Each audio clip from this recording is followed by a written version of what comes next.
Si vous êtes prédicateur, évangéliste, pasteur, diacre, président de la jeunesse ou autre, et que vous voulez préparer un discours sur le mariage, voici une liste de 30 passages bibliques ayant rapport avec le mariage. Genèse 2 verset 24, c'est pourquoi l'homme quittera son père et sa mère, et s'attachera à sa femme, et ils deviendront une seule chair. Genèse 1 verset 28, Dieu les bénit, et Dieu leur dit, soyez féconds, multipliez, remplissez la terre, et l'assujettissez, et dominez sur les poissons de la mer, sur les oiseaux du ciel, et sur tout animal qui se meut sur la terre. Matthieu 19 verset 5, et il dit, c'est pourquoi l'homme quittera son père et sa mère, et s'attachera à sa femme, et les deux deviendront une seule chair. 1 Corinthiens 7 verset 2, mais, à cause des impudicités, que chacun ait sa femme, et que chaque femme ait son mari. 1 Corinthiens 7 verset 3, que le mari rende à sa femme ce qu'il lui doit, et que la femme agisse de même envers son mari. Proverbe 18 verset 22, celui qui trouve une femme trouve le bonheur, c'est une grâce qu'il obtient de l'Éternel. Hébreux 13 verset 4, que le mariage soit honoré de tous, et le lit conjugal exempt de souillure, car Dieu jugera les impudiques et les adultères. Éphésiens 5 versets 22 à 23, femmes, soyez soumises à vos maris, comme au Seigneur, car le mari est le chef de la femme, comme Christ est le chef de l'Église, qui est son corps, et dont il est le sauveur. Colossiens 3 verset 18, femmes, soyez soumises à vos maris, comme il convient dans le Seigneur. 1 Timothée 5 verset 14, je veux donc que les jeunes se marient, qu'elles aient des enfants, qu'elles dirigent leur maison, qu'elles ne donnent à l'adversaire aucune occasion de médire. Matthieu 19 verset 6, ainsi ils ne sont plus deux, mais ils sont une seule chair. Que l'homme donc ne sépare pas ce que Dieu a joint. 1 Corinthiens 7 verset 4, la femme n'a pas d'autorité sur son propre corps, mais c'est le mari. Et pareillement, le mari n'a pas d'autorité sur son propre corps, mais c'est la femme. Proverbe 31 verset 10, femme vertueuse, qui la trouvera, elle a bien plus de valeur que les perles. Éphésiens 5 verset 25 à 28, Marie, aimez vos femmes, comme Christ a aimé l'Église, et s'est livré lui-même pour elle, afin de la sanctifier par la parole, après l'avoir purifiée par le baptême d'eau, afin de faire paraître devant lui cette Église glorieuse, sans tache, ni ride, ni rien de semblable, mais sainte et irrépréhensible. C'est ainsi que les maris doivent aimer leur femme, comme leur propre corps. Celui qui aime sa femme s'aime lui-même. Malachie 2 verset 16, car je hais la répudiation, dit l'Éternel, le Dieu d'Israël, et celui qui couvre de violence son vêtement, dit l'Éternel des armées. Prenez donc garde en votre esprit, et que nul ne soit infidèle à la femme de sa jeunesse. 1 Corinthiens 13 verset 4 à 7, l'amour est patient, il est plein de bonté, l'amour n'est pas envieux.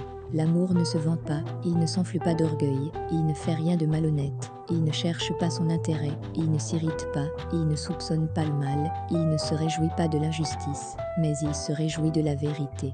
Il supporte tout, il croit tout, il espère tout, il endure tout. 1 Corinthiens 7 verset 10 à 11, à ceux qui sont mariés, j'ordonne, non pas moi, mais le Seigneur, que la femme ne se sépare pas du mari. Si elle s'en sépare, qu'elle reste sans se marier, ou qu'elle se réconcilie avec son mari, et que le mari ne répudie pas sa femme.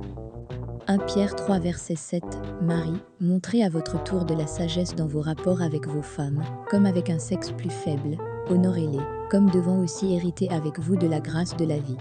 Qu'il en soit ainsi, afin que rien ne fasse obstacle à vos prières. Proverbe 5 verset 18 à 19, que ta source soit bénie, et fais ta joie de la femme de ta jeunesse, biche des amours, gazelle pleine de grâce, sois en tout temps enivrée de ses charmes, sans cesse épris de son amour. Genèse 24 verset 67, Isaac amena Rebecca dans la tente de Sarah, sa mère, il prit Rebecca, qui devint sa femme, et il l'aima. Ainsi fut consolé Isaac, après avoir perdu sa mère. Proverbe 18 verset 22, celui qui trouve une femme trouve le bonheur, c'est une grâce qu'il obtient de l'Éternel.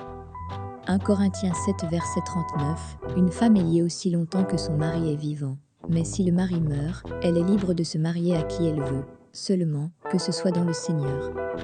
Genèse 2 verset 24, c'est pourquoi l'homme quittera son père et sa mère, et s'attachera à sa femme, et ils deviendront une seule chair. Proverbe 12 verset 4, la femme vertueuse est la couronne de son mari, mais celle qui fait honte est comme la carie dans ses os. 1 Corinthiens 7 verset 3, que le mari rende à sa femme ce qu'il lui doit, et que la femme agisse de même envers son mari. Colossiens 3 versets 18 à 19. Femmes, soyez soumises à vos maris, comme il convient dans le Seigneur. Maris, aimez vos femmes, et ne vous aigrissez pas contre elles.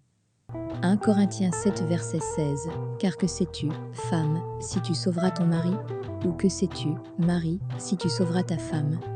Proverbe 19 verset 14. Maison et richesse sont l'héritage des pères, mais une femme intelligente est un don de l'Éternel. Éphésiens 5 versets 22 à 24. Femmes, soyez soumises à vos maris, comme au Seigneur, car le mari est le chef de la femme, comme Christ est le chef de l'Église, qui est son corps, et dont il est le sauveur. Or, de même que l'Église est soumise à Christ, les femmes aussi doivent l'être à leur mari en toutes choses. Marc 10 versets 7 à 9. C'est pourquoi l'homme quittera son père et sa mère, et s'attachera à sa femme, et les deux deviendront une seule chair. Ainsi ils ne sont plus deux, mais ils sont une seule chair. Que l'homme donc ne sépare pas ce que Dieu a joint. PSU TV vous remercie d'avoir lui accordé un peu de votre temps. N'oubliez surtout pas d'abonner à la chaîne pour pouvoir être au courant quand la prochaine vidéo sera publiée. Je vous laisse avec ces citations. Ne te détourne pas d'une épouse sage et bonne, car son charme vaut mieux que l'or. Le mariage, c'est comme un long voyage en mer pendant lequel il faut être suffisamment habile pour passer le cap dans la tempête. L'idéal est d'arriver, poussé par le bon vent, dans la baie de tranquillité.